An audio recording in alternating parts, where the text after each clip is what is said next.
क्या आपने कभी सोचा है कि 12th के बाद अकाउंटिंग और फाइनेंस के फील्ड में ऐसा कौन सा प्रोफेशनल कोर्स किया जाए जिसकी पहचान सिर्फ इंडिया तक सीमित ना हो बल्कि दुनिया के कई देशों में हो।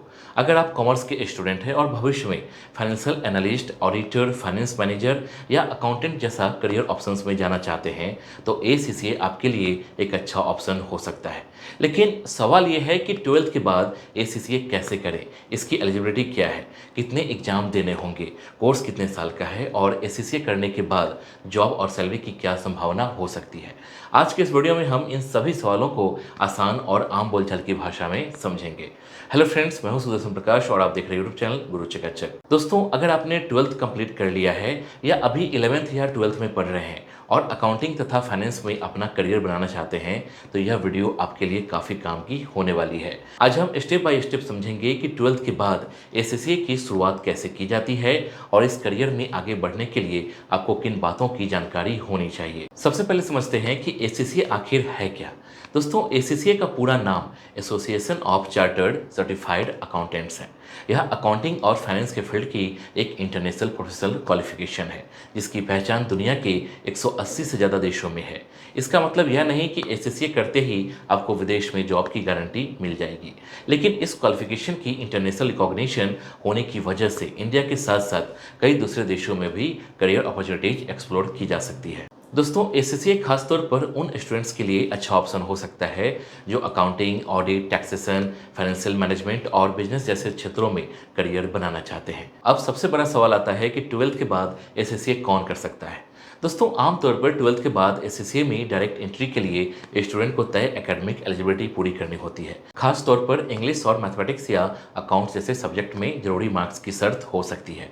अगर कोई स्टूडेंट डायरेक्ट एंट्री की एलिजिबिलिटी पूरी नहीं करता है तो उसके लिए फाउंडेशन रूट जैसे दूसरे रास्ते भी उपलब्ध हो सकते हैं।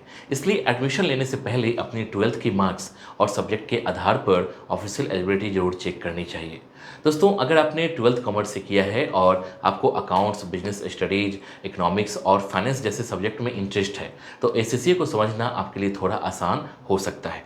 लेकिन इसका मतलब यह नहीं है कि दूसरे स्ट्रीम के स्टूडेंट्स ACCA नहीं कर सकते। साइंस या आर्ट्स बैकग्राउंड वाले स्टूडेंट्स भी एलिजिबिलिटी पूरी होने पर इस कोर्स की तरफ जा सकते हैं, लेकिन उन्हें शुरुआत में अकाउंटिंग के बेसिक कॉन्सेप्ट समझने में थोड़ी ज़्यादा मेहनत करनी पड़ सकती है। अब बात करते हैं ACCA के कोर्स स्ट्रक्चर की।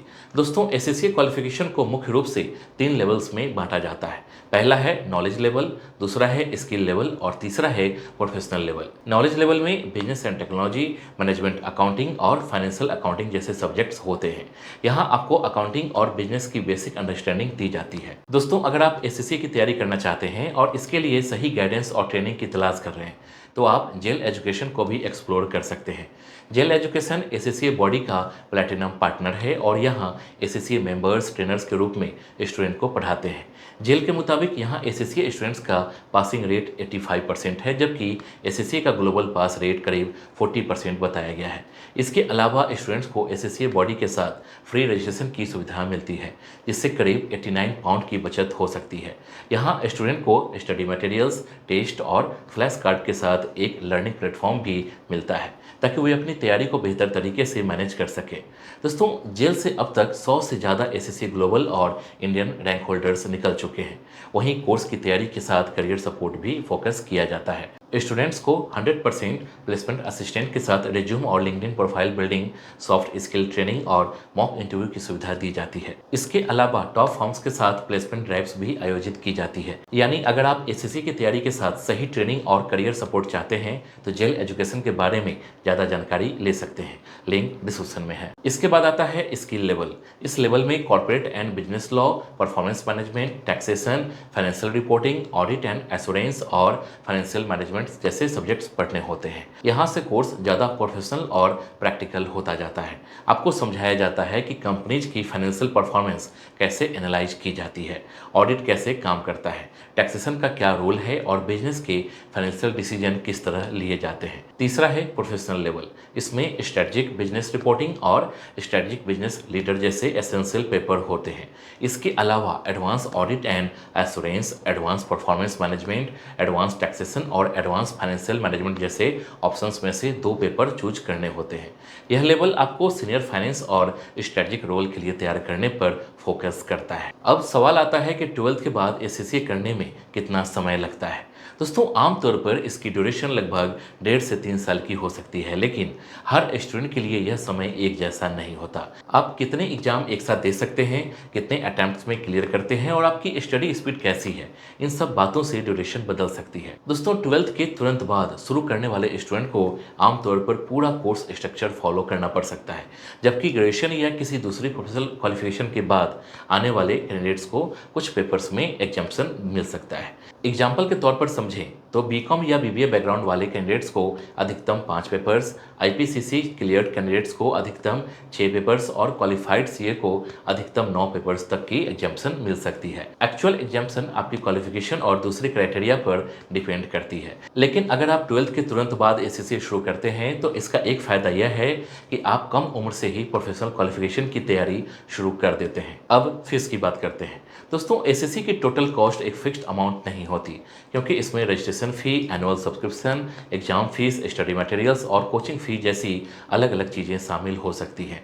इसके अलावा फीस समय के साथ बदल भी सकती है और यह इस बात पर भी डिपेंड करती है कि आप सेल्फ स्टडी करते हैं या किसी ट्रेनिंग इंस्टीट्यूट से क्लासेज लेते हैं। इसलिए एडमिशन लेने से पहले करेंट ऑफिशियल फीस और ट्रेनिंग कॉस्ट को अलग अलग समझना बहुत ज़रूरी है। अब सबसे जरूरी सवाल, एसएससी के बाद जॉब कहाँ मिल सकती है।